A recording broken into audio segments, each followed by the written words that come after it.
마주 앉은 환자에게 의사가 조직 검사 결과를 조심스럽게 전합니다. 느린 피아노 선율이 깔리고 환자는 말없이 의사의 입만 바라봅니다. 화면은 긴장감이 흐르지만 과장되지 않게 현실적인 병원 상담실 분위기로 시작합니다. 의사가 차분한 목소리로 말합니다. 암이 꽤 많이 퍼져 있는 상황이야. 수술로 큰 혹은 잦댔는데 자잘한 암세포 씨 같은 것들이 많이 남아 있어서 기수로 따지면 4기야. 환자는 그 말을 이해하려 애쓰지만 표정이 굳어집니다. 잠시 음악이 멈춥니다.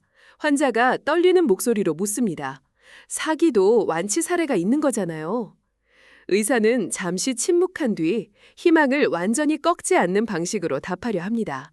이 짧은 대화가 영상의 핵심 장면처럼 흐릅니다. 이 장면은 영화나 드라마가 아닙니다. 실제로 28살 임현준 씨가 자신의 유튜브에 올린 영상의 한 부분입니다. 대장암 4기 진단을 받았던 순간의 실제 대화가 공개되면서 많은 사람들의 마음을 울렸습니다. 임현준 씨는 성남에서 작은 칵테일바를 운영하던 평범한 청년이었습니다. 수시로 찾아오던 복통과 몸살 때문에 병원을 찾았고 별 생각 없이 받은 검사에서 대장암 4기라는 진단을 받게 됩니다. 삶이 단숨에 흔들린 순간입니다. 처음에는 곧 죽을 수 있다는 생각에 깊은 우울감이 찾아왔습니다. 하지만 영상 디자인을 전공했던 그는 카메라를 다시 들었습니다. 아픈 자신을 숨기지 않고 기록으로 남기기로 한 것입니다. 임현준 씨의 유튜브는 눈물만 있는 채널이 아닙니다. 항암 치료 중에도 반려견과 여행을 가고 동물원에 들르고 평범한 일상을 이어갑니다. 암 환자도 여전히 살아있는 일상을 누릴 수 있다는 메시지가 담겨 있습니다. 그는 자신이 먼저 용기를 얻었던 경험을 떠올립니다. 이미 투병기를 웹툰이나 영상으로 표현한 선배 환자들을 보며 나도 뭔가 할 수 있겠다고 생각했습니다. 그리고 그 힘을 다른 사람에게도 전하고 싶어 유튜브를 시작했습니다. 그런가 하면 그림으로 투병기를 기록하는 청년도 있습니다. 19살 김청원 씨는 소아암 병동에서의 일상을 웹툰으로 그리고 있습니다.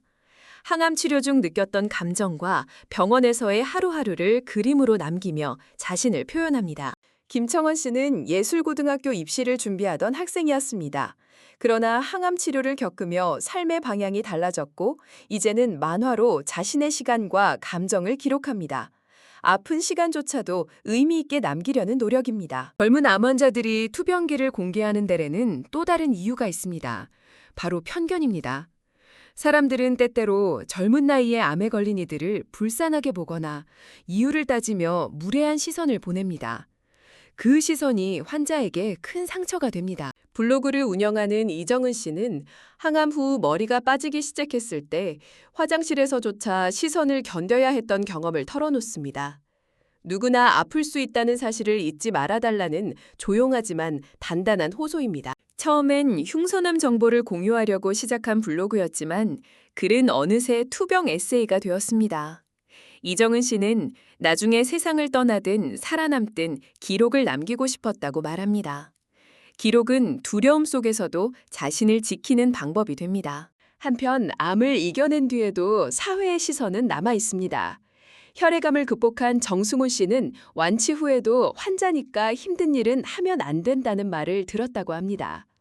병이 나았어도 나기는 쉽게 사라지지 않았습니다. 정승훈 씨는 이제 다른 암 경험자들과 함께 책을 내고 암 환자를 돕는 사회적 기업까지 만들었습니다.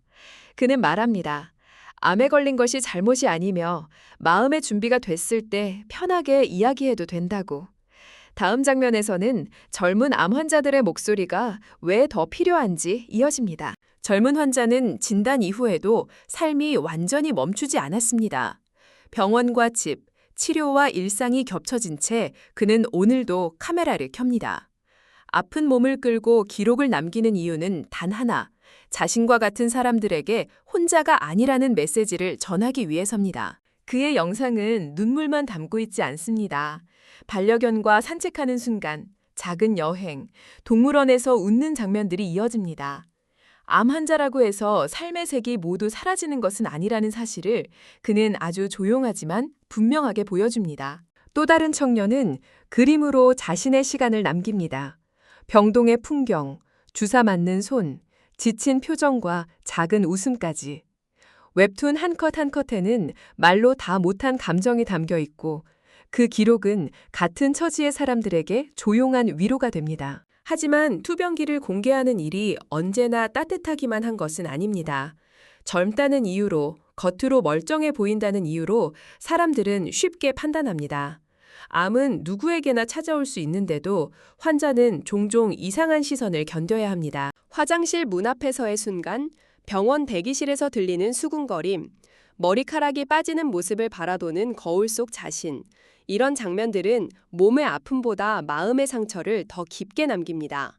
그래서 이들은 더 크게 말하기 시작합니다. 아픈 사람을 함부로 판단하지 말아달라고요.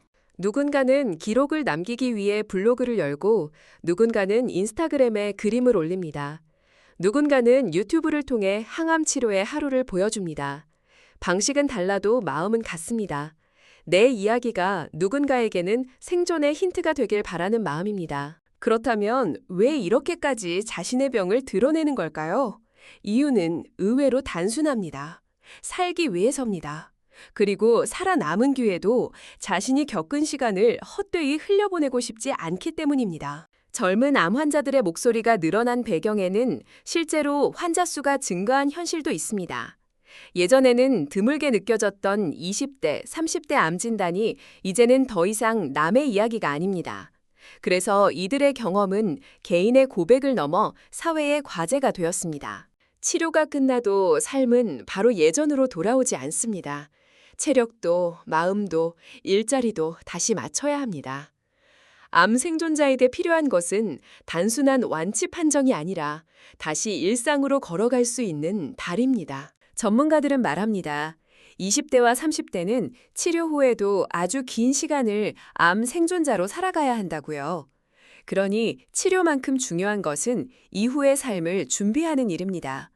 정확한 정보, 재활, 심리적 지원이 함께 가야 합니다. 암을 겪은 사람들 중에는 이제 사회적 기업을 만들고 다른 환자들을 돕는 일을 시작한 이들도 있습니다. 아픔은 끝이 아니라 새로운 역할의 시작이 되기도 합니다. 누군가의 생존 경험이 또 다른 사람의 길잡이가 되는 것입니다. 그리고 가장 중요한 말, 암에 걸린 것이 내 잘못은 아니라는 사실입니다. 환자들은 죄인이 아닙니다. 누구나 아플 수 있고 누구나 도움을 받아야 할 때가 있습니다. 그 당연한 사실을 잊지 않는 사회가 필요합니다. 누군가에게는 공개가 두렵습니다. 낙인이 걱정되고 시선이 무섭고 말문이 막힙니다. 하지만 마음의 준비가 되었을 때 천천히 이야기해도 괜찮습니다. 중요한 것은 숨기느냐 드러내느냐가 아니라 나를 지키는 방식입니다. 암 투병기를 기록한 젊은이들의 이야기는 결국 우리 모두에게 묻습니다. 아픈 사람을 어떻게 바라볼 것인가? 그리고 함께 살아가는 사회란 무엇인가? 그 질문 앞에서 우리는 조금 더 따뜻해질 필요가 있습니다. 오늘 이 이야기가 시니어 시청자 여러분께도 작은 위로가 되었으면 합니다. 암은 여전히 두렵지만 그 안에서도 살아내는 사람들은 분명히 있습니다. 그리고 그들을 지켜보는 우리의 시선 하나가 누군가에게는 큰 힘이 될 수 있습니다.